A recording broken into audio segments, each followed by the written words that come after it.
শুভেচ্ছা ঠিক নহয় কৃতজ্ঞতা জনাবৰ কাৰণে যে ইমান বৃহৎ সংখ্যক ভোট দিছে যিটো অভূতপূৰ্ব।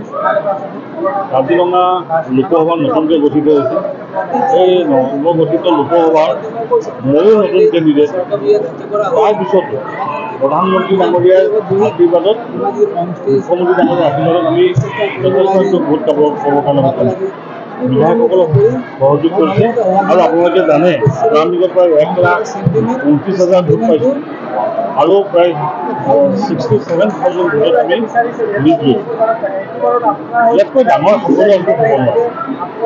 বিৰোধীটো থাকিবই, বিৰোধীয়ে বিভিন্ন কাৰণত ভোট পায়।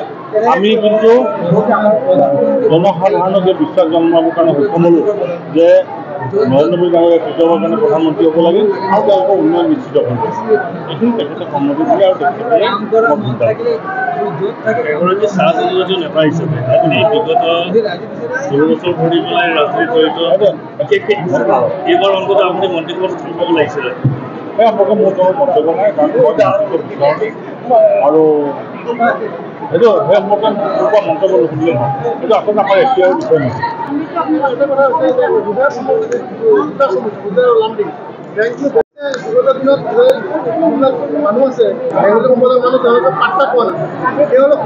বেংগলী মানুহে পাত্তা পোৱা নাই নে বেলেগ মানুহ পাত্তা পোৱা আমাৰ কাৰণে কেতিয়াও হ'ব নোৱাৰে।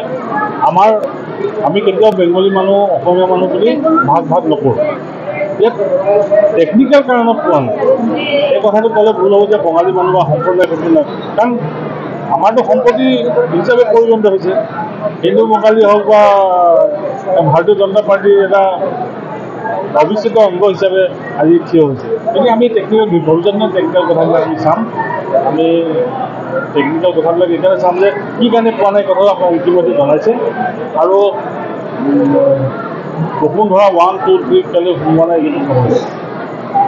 কাৰণ মানুহে পট্টাটো পাবলৈ পট্টা দিয়াটো আমাৰ চৰকাৰে বাস্তৱিক দায়িত্ব হিচাপে পালন কৰিছে। মই এই কথাটো আৰু অনাগত সময়ত যেতিয়া বিভিন্ন ধৰণৰ সভা সমিতি হ'ব তাতো ভ্ৰমণ কৰিব আৰু তেওঁলোকক পৰীক্ষা নিৰীক্ষা কৰিব পাৰিম। বিগত সময়ত দেখা গৈছে যে যিগৰাকী ইয়াৰ সাংসদ আছিলে প্ৰদীপ বৰদলৈ এইবাৰ নৱসংসদ, বিগত সময়ত দেখা গ'ল যে সাংসদ পৰ্যায়ত তেনেই কম হ'ল। এই ক্ষেত্ৰত আপুনি এইবাৰ তেওঁলোকৰ কথা মই নকওঁ। কি কৰিলে ৰাইজে দেখিলে, তেওঁলোকে নকৰাৰ কাৰণে ফলটো তেওঁলোকে পাইছেই। গতিকে মোৰ সময়ত এইবিলাক গণ্ডগোল হ'ব নালাগে আৰু মই এইটো ধৰণৰ ডিছক্ৰিমিনেশ্যন কৰাৰ কোনো চিন্তাও কৰা নাই। সাংসদ পুঁজি বৰ বেছি নাথাকে, তেওঁলোকে তাতে যদি গণ্ডগোল কৰিছে মই ক'ব লগা নাই। মোৰ ক্ষেত্ৰত এই কথা গণ্ডগোল নহ'ব। মই জনসাধাৰণৰ প্ৰতি কৃতজ্ঞ, মোৰ দলৰ কৰ্মীসকলৰ প্ৰতি কৃতজ্ঞ, মোৰ বিধায়কসকলৰ প্ৰতি কৃতজ্ঞ আৰু তেওঁলোকৰ যিটো নিজ আছে নিশ্চিত ফুলফিল কৰিবৰ কাৰণে মই চেষ্টা কৰিম।